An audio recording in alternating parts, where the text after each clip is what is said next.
1947 से देश आजाद हुआ, लेकिन विभाजन के भयानक दर्द के साथ। लेकिन आजादी मिलने के बाद भी देश का एक बहुत सुंदर राज्य गोवा अब भी पुर्तगालियों के कब्जे में है। पूरा देश 200 सालों की अंग्रेजी गुलामी से तो आजाद हो गया, लेकिन गोवा राज्य को 450 साल पुर्तगाल का गुलाम रहना पड़ा और आजादी के 14 सालों के बाद तक भी इसका निदान नहीं हो पाया, जिसका कारण था देश के पहले प्रधानमंत्री जवाहरलाल नेहरू का गोवा जैसे महत्वपूर्ण राज्य पर उनका ढीला रवैया। कितने आश्चर्य की बात है कि बाद में आए अंग्रेज पहले चले गए और सदियों पहले आए पुर्तगालियों से गोवा बाद में आजाद हुआ। एक स्वाभिमानी राष्ट्र भारत के लिए यह कितना कष्टकारी था, इसका अनुमान शायद पूर्व प्रधानमंत्री जवाहरलाल नेहरू को था ही।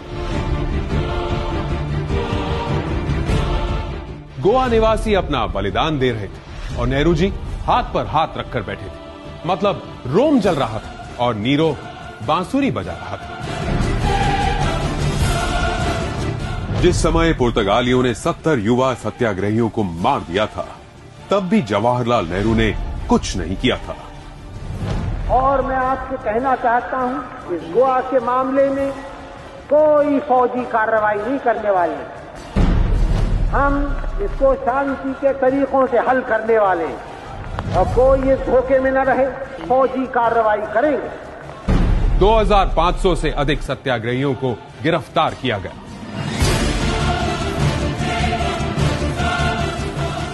जिस समय पुर्तगालियों से प्रताड़ित होकर गोवा वासी शरणार्थियों की तरह भारत के अन्य राज्यों में आ रहे थे, तब उनमें से सभी शरणार्थियों को स्वीकार नहीं किया था।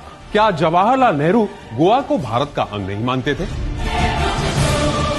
लेकिन याद रखें कि सत्याग्रही अपने को कहते हैं, सत्याग्रही के पीछे फौजें नहीं चलती हैं, तो फौजों की पुकार होती है।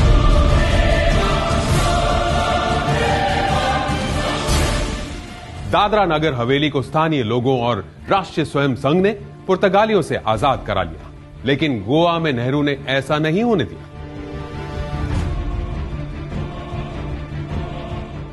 कांग्रेसियों ने सर्वसम्मति से सत्याग्रहियों का साथ ना देने के प्रस्ताव को मान्यता दी और गोवा में जनमत भारत के पक्ष में होते हुए भी नेहरू जी ने कुछ नहीं किया।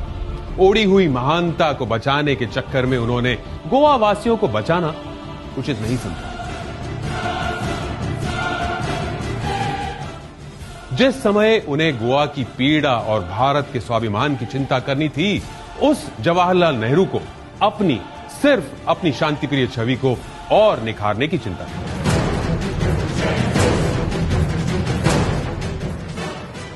अपने कोर्ट में तथाकथित शांति का गुलाब लगाने के चक्कर में वे गोवा वासियों की राह से कांटे हटाने ही भूल ही गए। शांति के सफेद कबूतर उड़ाने में उन्होंने देश के सम्मान की धज्जियां उड़ाई। नेहरू जी ने गोवा को अपनी शांतिप्रिय छवि की प्रयोगशाला बना दिया। लेकिन देश के प्रथम प्रधानमंत्री के ढीले निर्णयों के कारण ही गोवा को कई वर्षों तक कष्ट झेलना पड़ा। लेकिन जो प्रधानमंत्री चीन से हारने के बाद संसद में यह कह दे कि अक्साई चीन तो बंजर इलाका था, वहां घास का एक तिनका भी नहीं उगता था, तो उनसे कोई क्या ही उम्मीद कर सकता है। ऐसी विचारधारा के लोग जनता का भला कैसे करेंगे, जिनके लिए व्यक्तिगत स्वार्थ और छवि देश की अखंडता से भी ज्यादा महत्वपूर्ण हो। देश के स्वाभिमानी लोग राजनीति में ऐसी दुर्बलता कभी स्वीकार नहीं कर सकते, क्योंकि हमारा मानना है, पहले देश फिर शेष।